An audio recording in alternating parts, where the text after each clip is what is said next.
Bismillahirrahmanirrahim. Assalamualaikum warahmatullahi wabarakatuh. Perkenalkan, nama saya Sarah Diana dengan NIM 2406751 dari Pendidikan Fisika B. Sini saya akan mempresentasikan hasil dari praktikum karakteristik induktor dan potensiometer. Adapun rumusan masalah dan tujuannya yaitu untuk rumusan masalah, pertama, apakah dari hambatan listrik pada induktor akan berubah jika disisipi dengan inti besi? Kedua, bagaimana pengaruh jumlah lilitan dan panjang lilitan terhadap nilai induktasi suatu induktor? Ketiga, bagaimana cara mengukur gaya gerak listrik atau GGL baterai dengan benar tanpa arus listrik keluar dari baterai? Tujuan dari praktikum ini adalah menyelidiki pengaruh penggunaan inti besi pada hambatan listrik dan induktasi induktor.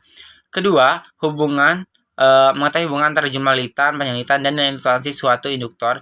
Ketiga, mengembangkan metode pengukuran GGL baterai yang akurat tanpa melibatkan arus listrik keluar dari baterai. Hipotesisnya yaitu yang pertama, nilai hambatan pada induktor kosong dan induktor dengan inti besi itu berbeda.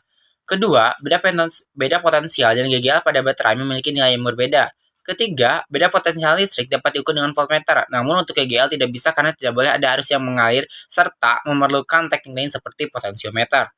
Nah, kita masuk ke dasar teori. Induktor itu adalah sebuah lilitan kawat yang berisolasi dibentuk sedemikian rupa sehingga akan menghasilkan induktansi apabila lilitan dialiri oleh arus listrik bolak-balik. Cara membuat induktor relatif lebih mudah dengan membuat gulungan kawat atau yang lebih baik diberi inti atau tidak bisa terbentuk sebuah induktor yang sedikit sulit menentukan nilainya. Perlu bantuan alat ukur untuk menilai induktasi seperti impedance analyzer. Fungsi inti dalam induktor adalah untuk memperbesar nilai induksi diri yang dinyatakan dalam satuan Henry. Ada 3 jenis yang bisa digunakan untuk membuat induktor, yaitu yang pertama inti besi, untuk induktor yang bekerja di frekuensi rendah, inti ferrite serbuk sari yang dipadatkan dengan perekat untuk induktor yang bekerja di frekuensi tinggi, inti udara untuk induktor yang bekerja di frekuensi sangat tinggi. Jembatan Weston adalah sebuah istilah untuk jembatan lurus dalam rangkaian elektronik untuk mengukur suatu tekanan yang tidak diketahui besarannya. Ini memiliki kegunaan untuk memperoleh ketelitian dalam melaksanakan pengukuran terhadap suatu tahanan ukuran listrik yang nilainya relatif kecil sekali, umpamanya saja suatu kebocoran dalam kabel tanah atau hubungan pendek. Rangkaian ini dibentuk oleh 4 buah hambatan listrik yang merupakan segi 4 yaitu A, B, C, D dalam hal mana rangkaian ini dihubungkan dengan sumber tegangan dan sebuah galvanometer 0. Rangkaian potensiometer adalah resistor yang resistansinya dapat diubah atau diatur sesuai kebutuhan rangkaian elektronik. Potensial adalah keluarga resistor dan termasuk ke dalam keluarga resistor variabel. Potensiometer terdiri dari 3 terminal, yaitu terminal wiper yang berfungsi sebagai penghapus dan 2 terminal yang ada di ujung. Potensiometer yang juga dikenal sebagai pot. Umumnya potensiometer terdiri dari elemen resistensi melingkar dan wiper pusat. Elemen resistensi potensiometer biasanya terdiri dari karbon, semen, plastik, kawat resistansi, daun, dan daun logam. Fungsi dari potensiometer adalah sebagai pembagi tegangan variabel. Dalam peralatan elektronik, potensiometer digunakan sebagai pengatur volume, peralatan audio atau video.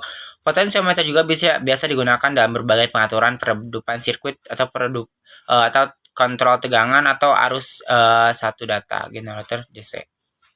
Potensiometer ini sering digunakan pada rangkaian elektronika seperti sebagai pengatur volume, kemudian sebagai pengatur tegangan dan arus pada rangkaian satu daya, kemudian sebagai pembagi tegangan, digunakan di sirkuit triac dan sebagai kontrol level sinyal, terus sebagai joystick converter. Nah, terdapat beberapa jenis potensiometer, umumnya itu ada potensial putar, digital, rheostat, dan geser. Nah, terus ada jenis-jenisnya juga, itu ada potensial manual, putar, geser, dan lain sebagainya. Nah, kemudian juga ada potensiometer digital dan rheostat. Rheostat itu adalah resistor variabel 2 terminal yang mendukung arus tinggi dan tegangan tinggi. Adapun alat dan bahannya yaitu ada power supply, kabel, baterai, amperemeter, galvanometer, hambatan bangku akrilik, induktor, rheostat, capit buaya, jembatan Weston, sel standar, dan inti besi. Adapun prosedur kerjanya, pertama itu ada rangkaian komponen seperti jembatan Weston yang ada pada gambar, sambungan kembaran atau induktor pada salah satu sisi jembatan sebagai hambatan yang ingin diukur. Sambungkan hambatan geser pada salah satu sisi lainnya untuk membantu menyeimbangkan jembatan. Pasang hambatan baku hambatan bangku pada dua lengan lainnya. Hubungkan galvanometer di diagonal jembatan untuk mendeteksi arus. Gunakan power supply sebagai sumber tegangan pada jembatan Weston. Nyalakan power supply dan amati galvanometer atau kabel yang terhubung dengan jembatan hingga galvanometer menunjukkan 0, yang menandakan jembatan dalam kondisi seimbang. Dalam kondisi seimbang, catat data yang didapatkan. Untuk percobaan kedua itu prosedurnya sama seperti percobaan pertama, namun untuk percobaan yang kedua ini disisipi inti besi pas di tengah-tengah rongga yang ada pada kumparan induktor. Nah, untuk percobaan ketiga itu GGA baterai menggunakan rangkaian potensiometer. Hubungkan baterai dengan jembatan Weston dan sumber tegangan dari power supply.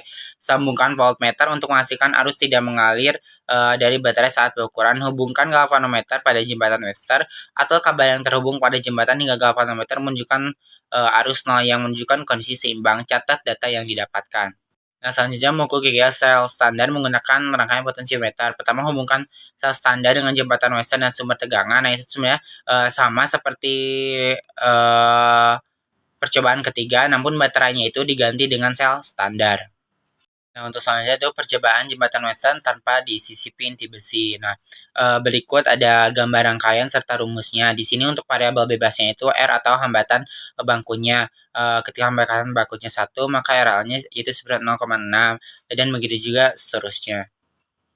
Dua, yaitu percobaan jembatan Weston dengan disisipi inti besi. Berikut ada rumus beserta dengan gambar rangkaiannya. Nah, untuk di sini juga sama bahwa variabel bebasnya itu R-nya atau hambatan bangkunya didapatkan RL yang tertera pada PPT. Di sini terbukti bahwa memang ketika disisipi dengan inti besi dan juga tanpa inti besi nilainya itu berbeda.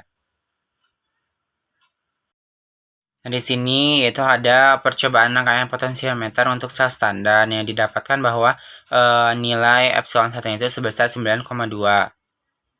Nah, selanjutnya yaitu percobaan rangkaian potensiometer untuk menghitung GGA baterai. Didapatkan bahwa epsilon 1 atau GGA baterainya itu sebesar 18,8. Nah, untuk V-nya itu sebesar 1,25. Nah, kenapa sih GGA dan tegangannya itu berbeda? Nah, GGA itu adalah tegangan maksimum yang dapat dihasilkan oleh sumber listrik dalam kondisi ideal, yaitu ketika tidak ada arus yang mengalir atau sirkuit terbuka. Nah, sementara tegangan atau V baterainya itu ada tegangan terminal, tegangan yang diukur pada kutub sumber listrik ketika ada arus yang mengalir. Tegangan ini lebih kecil dari GGA karena sebagian energi listrik itu hilang untuk mengatasi hambatan internal dalam sumber listrik.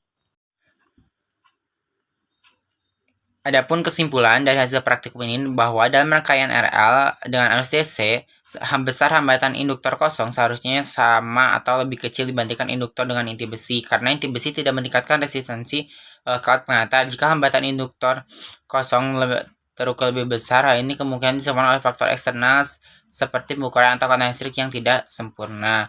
Salah satu cara menentukan GGA adalah dengan menggunakan rangkaian potensiometer dengan prinsip dasar membandingkan tegangan baterai yang belum diketahui dengan tegangan referensi yang diketahui, biasanya dari sumber daya standar. Langkah-langkahnya melibatkan pengaturan posisi geser potensiometer sehingga tidak ada arus yang mengalir di galvanometer yang diperoleh saat galvanometer menunjukkan arus 0. Terima kasih, cukup sekian hasil presentasi dari saya. Mohon maaf bila ada kesalahan. Wassalamualaikum warahmatullahi wabarakatuh.